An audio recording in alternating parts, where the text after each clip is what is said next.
Hi, this presentation is about craniocerebral and spinal trauma. After this presentation, the students are expected to be able to perform the following. We begin with discussing craniocerebral trauma. An important part of any medical management is proper communication. The term awake may have different meaning for different people. For one, an awake patient may be that who is able to converse. For some, it could be as simple as having the eyes open. This leads to a need for a more universal means to communicate a patient's mental status, thus the creation of the Glasgow Coma Scale. The Glasgow Coma Scale, or GCS, has three components: eye opening, verbal response, and motor response. For eye opening, a score of 1 is given if the patient has no response to any stimuli. 2 is given if the patient opens his or her eyes with painful stimulation. 3 if verbal stimuli is enough to make the patient open his eyes. And 4 is given if eye opening is spontaneous. To easily remember the maximum score that can be given, remember the term 4 eyes, which often refers to people wearing glasses. For verbal response, remember Maroon 5. A score of 1 is given if the patient has no verbal response, 2 for incomprehensible sounds, 3 for inappropriate words, 4 for disoriented patients, and 5 for oriented patients. For a motor response, it is easier to remember by remembering a six-cylinder engine. A score of 1 is given if there is no response, 2 if there is extension or decerebrate rigidity, 3 if there is flexion or decorticate rigidity, 4 for withdrawal to pain, 5 if the patient localizes to pain, and 6 if the patient follows commands. The total score can range from 3 to 15, not more, not less. The Glasgow score can then be used to classify the head injury into mild, moderate, and severe. Some concepts in trauma that we should understand are intracranial pressure, cerebral perfusion pressure, events in traumatic brain injury, and mechanisms of injury. The intracranial pressure is dictated by the volume of the intracranial components, mainly brain tissue, blood, and CSF.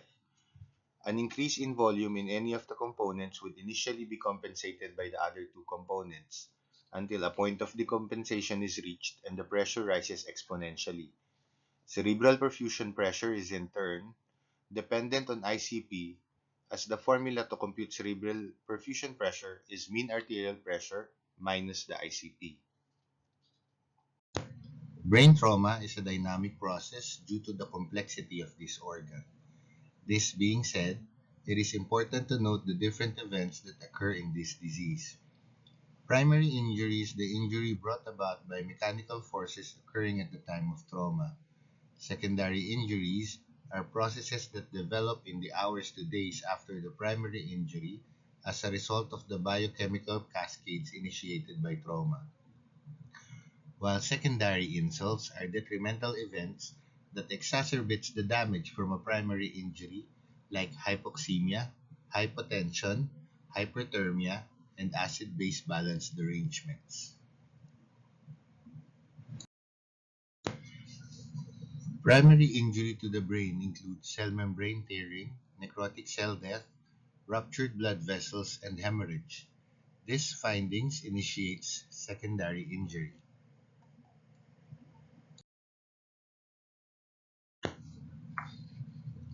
This slide discusses the pathophysiology of primary injury in involved structures. For neurons, the effects of trauma are not well understood since these membranes are pliable and seem to be resistant to deformation. For axons, there is an accumulation of axoplasmic retraction balls in the site of axonal discontinuity. Damage to the astrocytes results in dysfunctional cation current contributing to cytotoxic swelling. The microvasculature seemed to be stress and leak damage rather than that of a tear and burst based on biopsies. Some changes that are seen are perivascular astrocytic end feet swelling, increased endothelial microvacuolation, and micropseudopodial activity, perivascular hemorrhage, and increased intravascular leukocyte adherence. Injury to ion channels lead to channelopathy, wherein mechanical deformation causes perturbed ion channels and lead to calcium influx. At the same time, efflux of lactate and potassium. For synapses, there is a transient surge of excitatory amino acids and acetylcholine, leading to increased glutamate and increased extracellular potassium.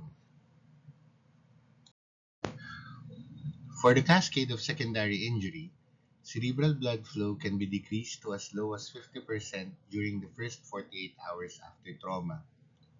In the setting of a localized hemorrhage or contusion, compromise of the microcirculation is due to the thrombotic occlusion of blood vessels. When the cerebral blood flow is reduced to less than 5 to 10 milliliter per 100 grams per minute within the distribution of one cerebral end artery for 60 to 90 minutes, infarction ensues. Edema contributes to increase in intracerebral pressure, leading to a decrease in the cerebral perfusion pressure, which in turn may worsen ischemia.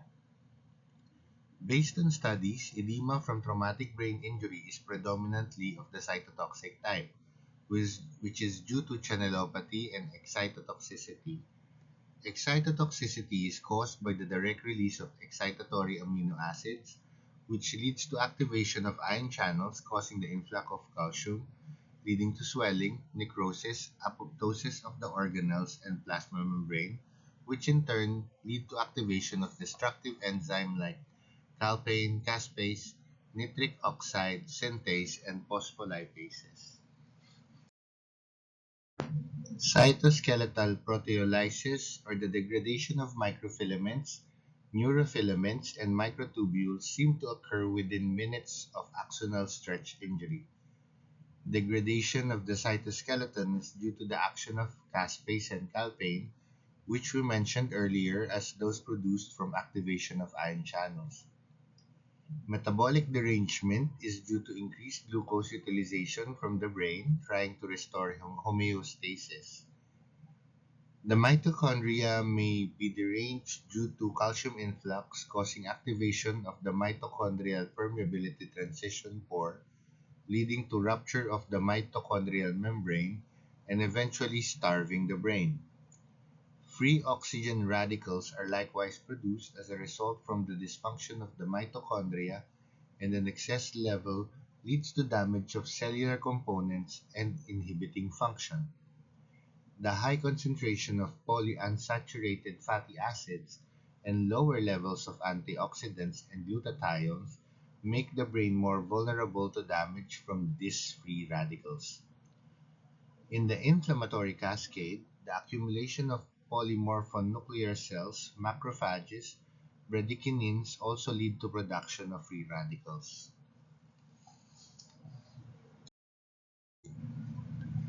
Secondary insults are preventable events that may happen and exacerbate the damage to the brain. Anything that impedes the delivery of blood and oxygen to the injured brain can be the cause of secondary insults. This could be in the form of hypoxemia, hypotension, and increased intracranial pressure, leading to decreased cerebral perfusion pressure.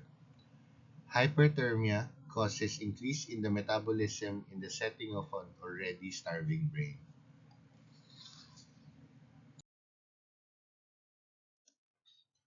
General management of brain injured patients may include the following.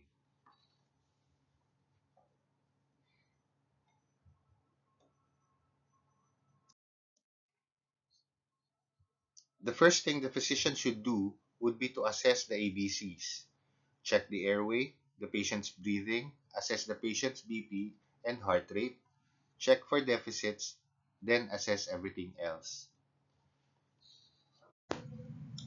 In the management of the airway, indications for endotracheal intubation includes the following: a Glasgow Coma score of 8 and below, and patients with signs of respiratory distress like declining oxygen saturation, increasing oxygen requirement, and a rising PCO2. Furthermore, patients that are unable to clear out secretions due to respiratory or oropharyngeal weakness, patients with severe agitation requiring sedation that may compromise the airway, and a complete spinal cord injury above the C5 are some of the indications for intubation. Some things to remember in intubating trauma patients are to avoid exacerbating intracranial pressure during intubation by rapid sequence intubation by an anesthesiologist. Here, medications are given to relax and sedate the patient, preventing increase in intracranial pressure. It is also important that cervical spine clearance and precautions be observed. The partial pressure oxygen of arterial blood should be maintained between 80 to 120 millimeter mercury. Oxygen saturation should be greater than 90%, and the partial pressure of carbon dioxide should be between 35 to 40. Prophylactic hyperventilation should be avoided as it profoundly affects cerebral blood flow by the resultant vasoconstriction due to the low arterial carbon dioxide.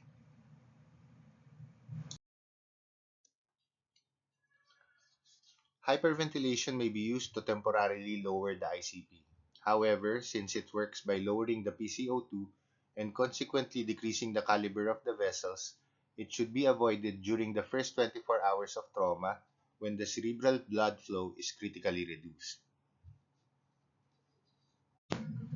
In performing hyperventilation, the target may be normocapnia or a PCO2 of 35 to 40. A PCO2 of less than 35 millimeter mercury for the first 24 hours should be avoided. However, it may be necessary for brief periods, especially if the patient is herniated. Chronic hyperventilation should be avoided.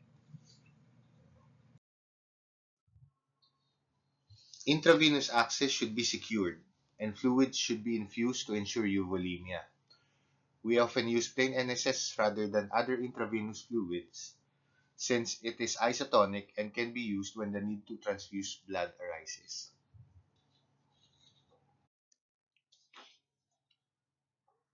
Hyperosmolar therapy using mannitol can be given to control raised intracranial pressure and is given at a dosage of 0.25 gram per kilogram to 1 gram per kilogram body weight. Just remember to avoid arterial hypotension. In the event that the blood pressure is low, hypertonic saline solution is an option. Normothermia to slight hypothermia is critical in the management of traumatic brain injury. The core body temperature may increase cerebral metabolism and further tax the already injured brain. Thus, patients who develop hyperthermia during the critical time of this illness often have a poorer prognosis. Positioning of the patient can also help in the management of ICP by improving venous return. A balance between the drainage of blood and perfusion of the brain may be achieved by placing the patient at 30 to 45-degree angle. A lot of factors help a clinician decide on getting a plain cranial CT scan for trauma patients. To simplify the process, the Canadian CT head rule was developed in the hopes of increasing the yield of a CT scan. Those that are said to be at medium to high risk for a neurological intervention should get a plain cranial CT scan and includes a GCS less than 15, an open or depressed skull fracture, basal skull fracture, several bouts of vomiting, and advanced age. Medium risk includes amnesia before impact and a dangerous mechanism of injury. Now we proceed to specific craniocerebral injuries. This includes skull fractures, concussions, contusions, acute epidural hematoma, acute subdural hematoma, diffuse axonal injury, and penetrating brain injury. Skull fracture may be suspected when presented with the following signs: otorrhea or CSF coming out of the ear, hemotympanum or blood noted within the tympanic membrane, rhinorrhea or CSF coming out of the nose, battle sign or a bruise behind the ears, raccoon eyes or two black eyes, and cranial nerve injuries, and also diabetes insipidus. How would we know if it is CSF coming out of the nostrils? CSF is usually non-mucoid. CSF also contains glucose, which can be detected using a diabetic test tape. Mucus, when dry, turns stiff on a handkerchief, while CSF does not. A carotico-cavernous fistula is one of the consequences of a basal skull fracture. It usually presents with swollen palpebral conjunctivae and loss of eye movement. Concussion results from the rotational forces applied to the brain, usually in the sagittal plane. You may be able to see this during knockout in a boxing match wherein the boxer is hit on the lateral aspect of the chin, causing rotation of the head.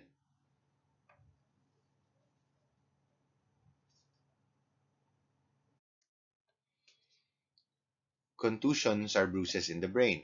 They can either be coup lesions or direct lesions from where the impact of the trauma was at, or it can be contra coup lesions on the opposite side of the trauma. More often, we can see contra coup contusions near the more jagged areas of the cranium. Acute epidural hematoma comes from arterial bleeding, often from the middle meningeal artery. However, an epidural hematoma may also come from skull fractures. They are often convex in shape and does not cross the suture lines where the dura is often very adherent. Subdural hematomas, on the other hand, are usually venous and come from torn bridging veins, torn cortical veins, or cortical injury. They are often concave in shape and tends to cross suture lines. Chronic subdural hematoma is usually noted 1 to 2 months post-trauma. Signs and symptoms are usually noticeable only when the hematoma is quite large. It is believed to increase in volume from repeated rupturing of newly formed vessels. Diffuse axonal injury happens and starts to manifest at the time of trauma. CT scan may be normal looking or with patchy hemorrhages in the central portions of the brain. It is considered for patients with a GCS less than 8, more than 6 hours post-injury, even without any CT scan findings. Adams classified diffuse axonal injury into grade 1 or mild diffuse axonal injury without any gross findings, grade 2 for moderate diffuse axonal injury with gross focal lesions in the corpus callosum, and grade 3 for severe diffuse axonal injury with findings similar to grade 2 with additional focal lesions in the brainstem. This is a case of a Filipino male with a penetrating brain injury wherein the attachment of a broken side mirror of a motorbike penetrated the orbital roof into the cranium. This shows a coronal view of the patient and the motorcycle handle after it was removed. In penetrating brain injury, we should be concerned for possible brain laceration, possibility of a CSF leak, and risk of meningitis. In cases of gunshot wounds, a number of injury mechanisms are in effect that would not be seen in other traumatic brain injuries. What happens in a high velocity penetrating injury is that when the bullet enters the brain, the bullet itself crushes whatever is in front. That's what you call your crush injury. And since it is traveling at a very fast velocity, the bullet creates a temporary cavity and it stretches the brain. So There is also an indirect damage to the brain because of the cavitation that is formed as the bullet passes through the brain. You can watch this in YouTube. You just type in cavitation caused by bullets, and you can see how much of the how much damage is caused by cavitation. The CRASH 3 trial in 2019 shows the benefit of giving tranexamic acid within 3 hours of injury. Loading dose of 1 gram of tranexamic acid infused over 10 minutes, followed by an intravenous infusion of 1 gram over 8 hours. Let's move on to traumatic injuries of the spine. Description of a spinal cord injury often includes these three items. The level of injury in the longitudinal plane may be localized at the last level of normal dermatome or the last myotomal level with a score of 3 over 5. The completeness of the lesion should also be considered, wherein an incomplete lesion can be described as that with a residual motor or sensory function below the identified lesion, and an incomplete lesion can be described as that without. The stability of the spinal column should also be noted since an unstable spine may further worsen the spinal cord injury during movement. Stability of the spinal column is its biomechanical property which enables the spine to resist forces that may be applied to it. This may be assessed by examining images of the structures of the spine using X-rays or CT scan. Traumatic spine injury may be caused by different mechanisms. One mechanism may be grouped into vertebral column injuries, which include fractures, dislocations, and fracture dislocations. These are insults which may affect the stability of the spine, which may result to damage of the spinal cord. The other mechanism like cervical flexion injury, cervical hyperextension injury, and whiplash or recoil injury will be further discussed as we go along. Cervical flexion injury happens when a force is applied to the posterior part of the head. The head is bent sharply forward and the cervical vertebrae are forced together at the level of maximum stress, leading to tearing of the interspinous and posterior longitudinal ligaments. This slide shows the normal range of motion of the cervical spine, wherein excessive angulation causes spinal injury. When a blow is applied to the frontal area of the head, it may result in hyperextension injury by causing the head to snap back. The resulting forces results to stress on the posterior elements, which includes the lamina and the pedicles. Disruption in the spinal architecture allows for displacement of one vertebral body upon the adjacent one and compresses the cord between the laminae of the lower vertebra and the body of the one above. Whiplash injury results from hyperflexion, hyperextension, or rotational injury to the neck, commonly seen in vehicular accidents wherein the vehicle was rear-ended. There may be an absence of fracture, dislocations, or intervertebral disc herniation. Symptoms may start immediately, but more commonly are delayed several hours or days.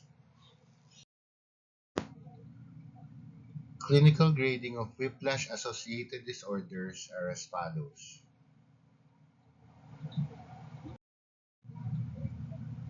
Shown on this slide are illustrations of the different cord syndromes. Knowledge of the axial anatomy of the cord would make it easier to remember the signs and symptoms by which the different syndromes manifest.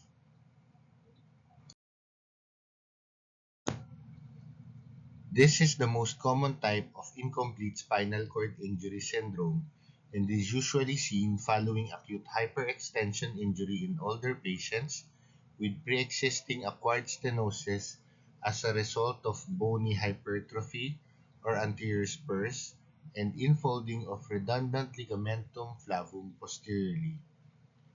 The centermost region of the spinal cord is a vascular watershed zone, since we know that the blood supply of the cord comes from the outside of it.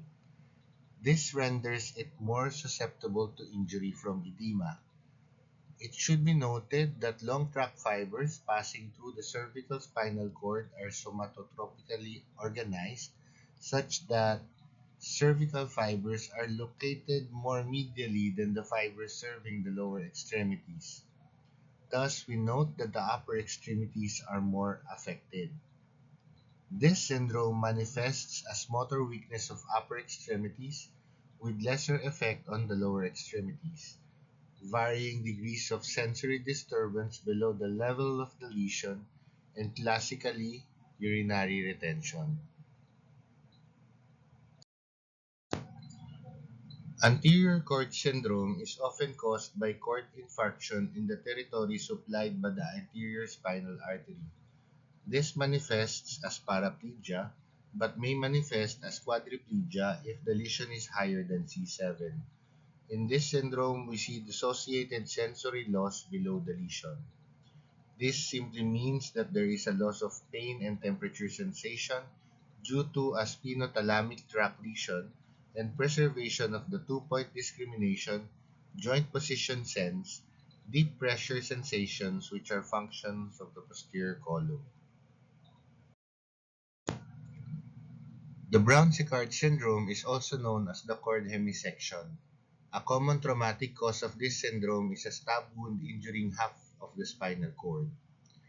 The clinical picture is that of ipsilateral findings of motor paralysis due to corticospinal tract lesion and loss of posterior column function, namely proprioception and vibratory sense.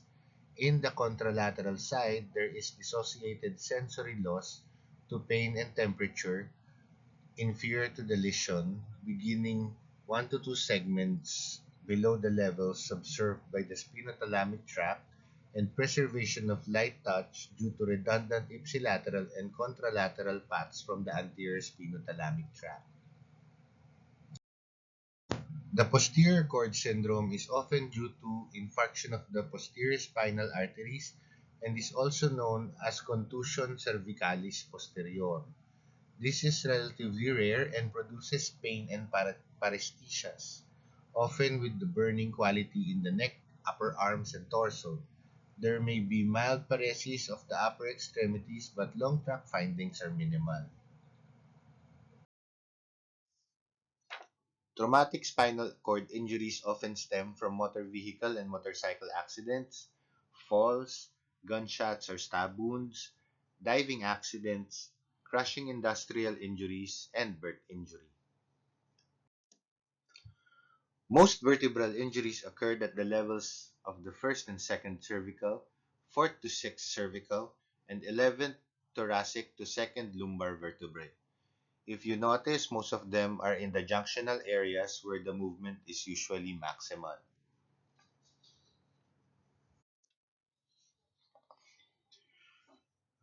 To evaluate traumatic spine injury, it is important to know the dermatomes to pinpoint the level of injury. You would notice that the distribution of the dermatomes are easier to identify if we assume the position of quadrupeds.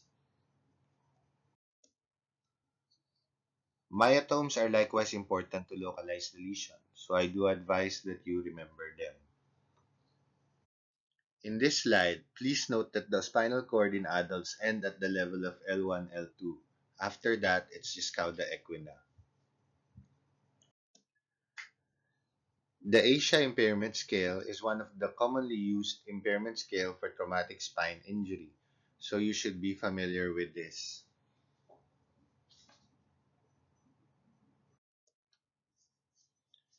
Like the CT head rule, there is a Canadian C-spine rule to simplify the decision to do imaging in patients with possible cervical spinal cord injuries. This is an algorithm for that rule. Spinal shock is an important concept in spinal cord injury. Here you would see loss of motor function at the time of injury, are accompanied by immediate atonic paralysis of bladder and bowel, gastric atony, loss of sensation below a level corresponding to the spinal cord lesion, muscular flaccidity, and almost complete suppression of spinal segmental reflex activity below the lesion.